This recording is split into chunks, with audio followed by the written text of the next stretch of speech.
Mudandwood is what we built the house out of, so it was a good name. So since we've finished the house and we've set up the company Mud and Wood, just basically to run these courses. I suppose we do everything to do with mud and wood nearly. It's, you know, I mean, at the end of the day, I am a registered architect. Colin is a qualified carpenter, you know, so we live do. in a mud house. Yeah. Because we were builder, client and architect, a lot of what we were doing was quite experimental. It was quite a challenge, and I would have been terrified to take on this project for a client, whereas now I'd have no qualms taking it on for a client because we've tried it out and it has worked. And you know we can achieve this now. I think until you've got physical, practical experience, you can never really know. And I mean, I have been told, like even previous bosses I've had in the past have said to me, you only fully realise yourself as an architect nearly when you've built your own home. Do you know, that like just going through that whole process of actually lived the full living process. Yeah, and knowing what your clients are going through, you know, that's a big part of it. So having gone through this, I think it does make you a better architect, definitely. And I can bring that with me now going on to other jobs. It makes you more rounded. I mean, to be able to use your materials as well as specify them, you know, and kind of apply for planning for them or whatever. We run courses now, and that a lot of that is about giving people skills that, you know, by kind of coming on one of our courses, which aren't very expensive, you can actually learn a lot of skills that will save you thousands down the line. And a lot of people don't see me get it. There was one girl that was about to go start on a building project, and she said she couldn't afford to come and fail his design course, but she's just going to probably waste thousands within that build by information that she could have obtained from being on the course for 2 days. Yeah. I'd done a lot of research into working with Cobb, and you know, it just sometimes I bit the bullet and said, look, I gotta find out for myself, is this feasible? You know, I really wanted to see the house, have a good look around the house, work with the stuff and see what was this material. This is my very first attempt at plastering. So I'm sure I'm not doing a particularly brilliant job, but actually it's not as bad as I thought it was going to be. It's quite easy to work. It's good to come and have a bit of an experience without actually committing yourself to anything yourself, you know, on a project that you're actually working on. So demystifying, you know, making it's doable. You know, it's not some big trade secret that's not possible for an everyday person to get on with.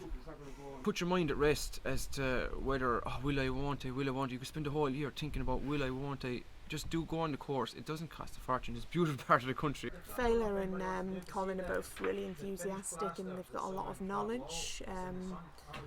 And we chose this course really over other courses because it had the wood as well. Most courses that I spent a long time searching for were just cob, but this had both areas, so that was the reason we came here.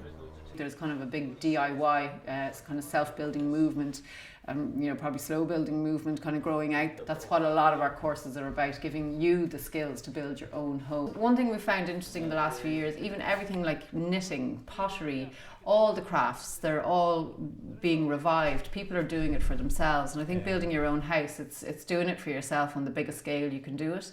And people are interested in crafts, people have time, people want to learn the skills. Like, you know, 5 years ago it was easier just to pay the person to build it for you.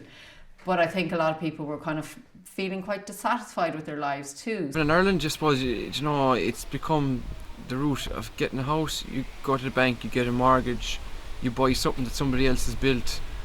There's straight edges, it's not very organic, it doesn't reflect the person. Like, and I suppose if you're going to live someplace for 40 years, 50 years of your life, you know, you want to wake up every morning and go, yeah, this is my house, I live here, you know, it's not something that somebody built, an anonymous person built. And if you can build it yourself, I don't think there's anything more satisfying.